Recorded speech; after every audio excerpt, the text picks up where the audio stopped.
Hi, teachers. This is Brother Anderson. Once again, we are so hopeful that these lesson gems are doing what we intend them to do, which is to not cost you 5 minutes of time, but to save you 15 minutes of time. We hope they're helping you prep your lessons quicker.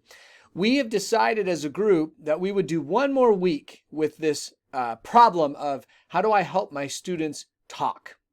And so let's get to Tuesday's lesson. So just a reminder that each lesson of the week is purposely selected to do a particular deep dive. And that's important, particularly for Monday and Tuesday, because there's a story within a story here in Mark chapter 5. You've got Jairus, the ruler of the synagogue, whose daughter is about to die and will die by the end of the story. And then you've got the woman with the issue of blood who touches Jesus's garment on his way to Jairus' daughter. So there's the story within a story.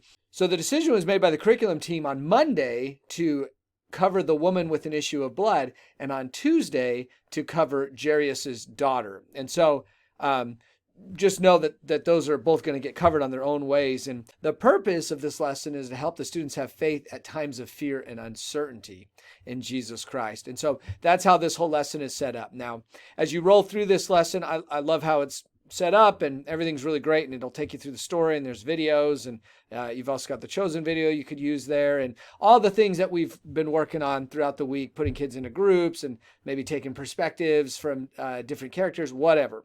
But what I want to focus my lesson gem on is the activity right here. The Lord counsels us not to fear. It's a little bit of variety for your more hands-on students to be creative. And it's pretty cool. It's going to focus on this idea that the Lord counsels us not to fear. This last phrase of Mark 5, verse 36, be not afraid, only believe, is what he says to Jairus' daughter, right after Jairus found out his daughter died. And so thinking about what the Lord is trying to help us to understand. You may even have your students memorize this short little line, have them maybe repeat it together a couple of times, get it in them a little bit.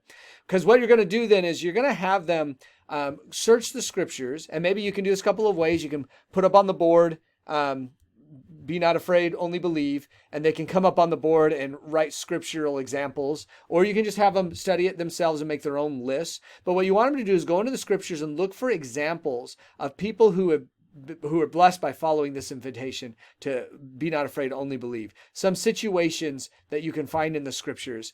And then, give the students a good 5 minutes to do that, to kind of answer the question, why does the Lord counsel us not to have fear? And what are some examples in the scriptures of people not having fear?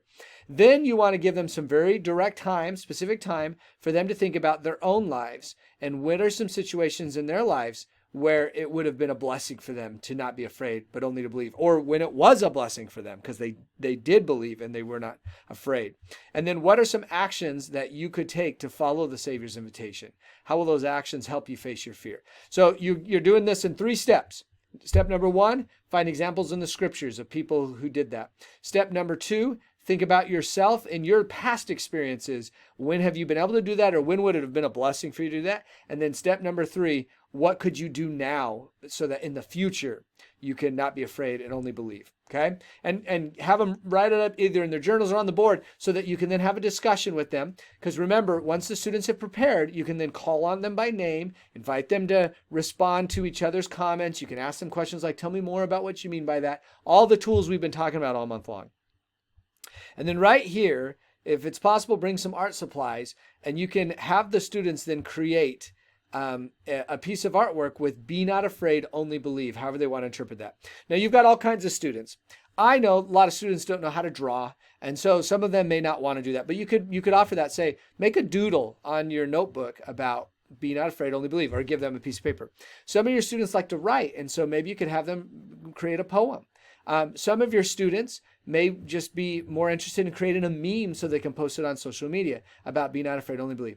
Give them some time to be a little creative, to make something, and then do a little show and tell about what they did. If time is short, you can put them into partnerships and have them show and tell to each other. And that way everybody can get a chance to share.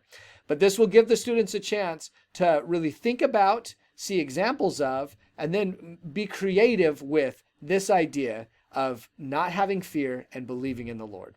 It'll bless them.